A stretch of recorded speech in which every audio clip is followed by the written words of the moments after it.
Bismillahirrahmanirrahim. Assalamualaikum warahmatullahi wabarakatuh. Perkenalkan, nama saya Andri Lenita, NIM 2166012666. Di sini saya akan menjelaskan tentang apa itu risk and return dan mengapa pentingnya kita mengetahui risk and return. Risk atau resiko dalam investasi mengacu pada kemungkinan terjadinya kerugian atau hasil yang lebih rendah dari yang diharapkan. Sederhananya, ini adalah ketidakpastian yang melekat pada setiap investasi. Semakin tinggi resiko suatu investasi, maka akan semakin besar potensi kerugian yang harus kita hadapi. Selanjutnya, return adalah keuntungan yang diperoleh dari suatu investasi.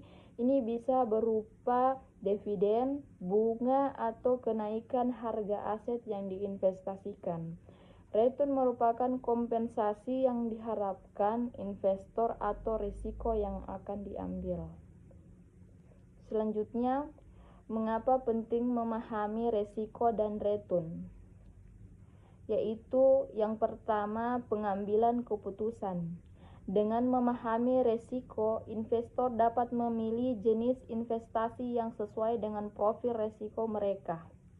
Yang kedua, diverifikasi. Memahami tentang risiko memungkinkan investor untuk melakukan diversifikasi portofolio. Yang ketiga, manajemen ekspektasi, yaitu memahami konsep return membantu investor mengatur ekspektasi terhadap keuntungan yang akan diperoleh. Dan yang terakhir, evaluasi kinerja. Konsep resiko atau return digunakan untuk mengevaluasi kinerja suatu investasi. Investor dapat membandingkan return yang diperoleh dengan risiko yang diambil untuk melihat apakah investasi tersebut memberikan hasil yang sesuai. Selanjutnya, jenis-jenis risiko investasi. Yang pertama, risiko sistematis atau systematic risk.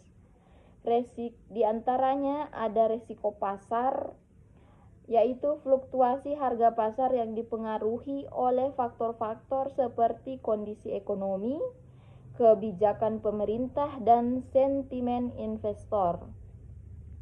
Yang kedua, ada risiko suku bunga, yaitu perubahan suku bunga dapat mempengaruhi nilai investasi, terutama obligasi.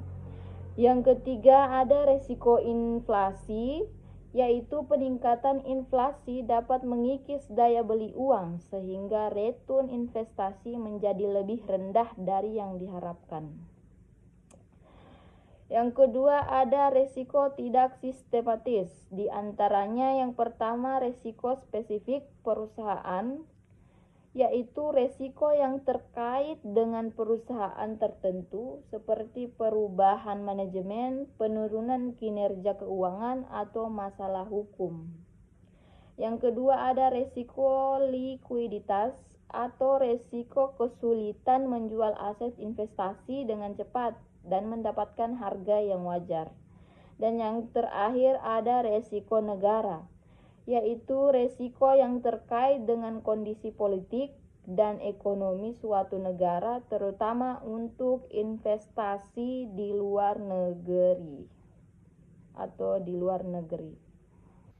Baik, selanjutnya faktor-faktor yang mempengaruhi tingkat risiko. Yang pertama, jenis investasi, yaitu saham cenderung lebih berisiko dibandingkan obligasi atau deposito.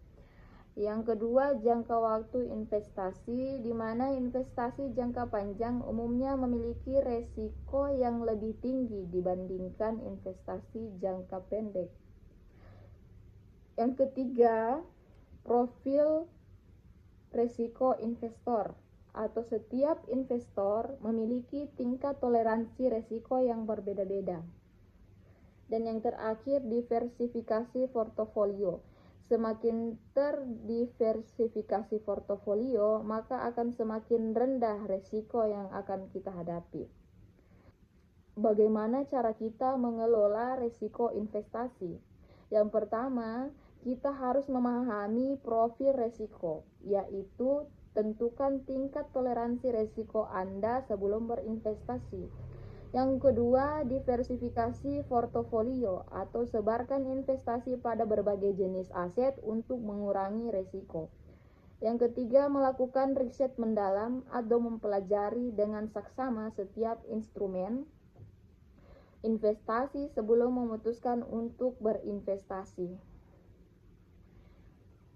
Yang keempat, konsultasikan dengan ahli. Jangan ragu untuk berkonsultasi dengan finance advisor untuk mendapatkan saran yang sesuai.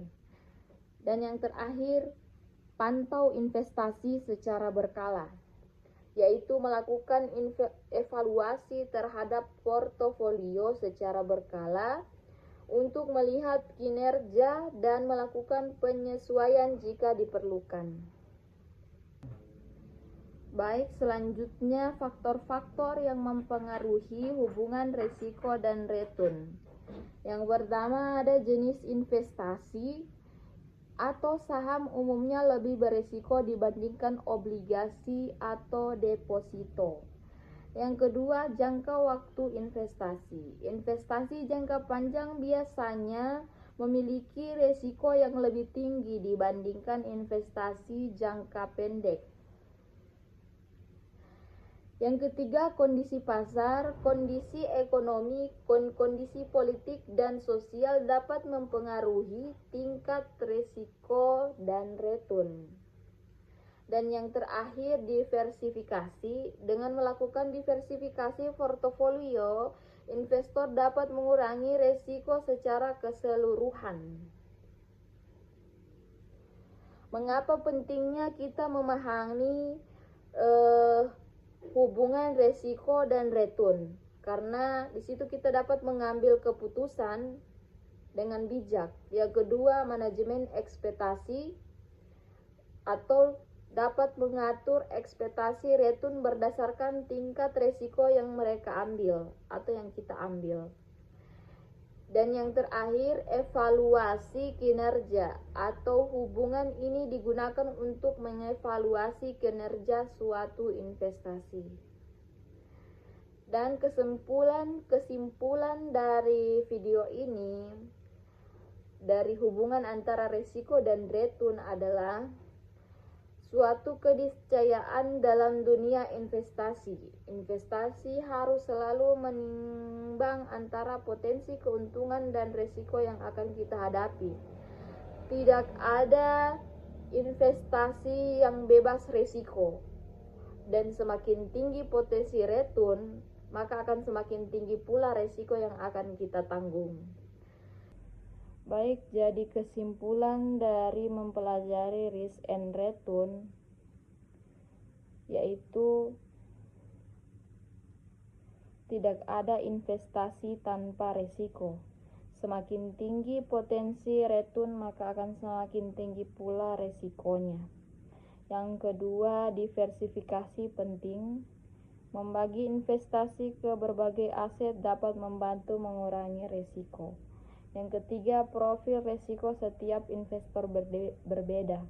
Investasi yang cocok untuk satu orang mungkin tidak cocok untuk orang lain. Return historis bukan jaminan masa depan. Kinerja masa lalu tidak selalu menjadi indikator kinerja di masa depan. Dan yang terakhir, pentingnya perencanaan keuangan jangka panjang. Yaitu investasi adalah bagian dari perencanaan keuangan jangka panjang. Implikasi praktisnya yaitu pengambilan keputusan investasi, membantu investor memilih instrumen investasi yang sesuai dengan profil risiko dan tujuan keuangan. Yang kedua, evaluasi kinerja portofolio, membantu return yang diperoleh dengan risiko yang diambil. Yang ketiga, alokasi aset, yaitu membantu menentukan proporsi investasi pada berbagai jenis aset. Dan yang keempat, manajemen ekspektasi, yaitu mengatur ekspektasi terhadap return dan realistis. Kemudian konsep-konsep terkait yang perlu dipahami yaitu volatilitas atau ukuran seberapa besar harga suatu aset berfluktuasi. Yang kedua, beta atau ukuran risiko sistematis suatu aset dibandingkan dengan pasar secara keseluruhan. Dan yang ketiga, Sharpe ratio atau mengukur kelebihan return suatu investasi di atas tingkat bebas risiko dibandingkan dengan volatilitasnya. Baik, itu saja mungkin yang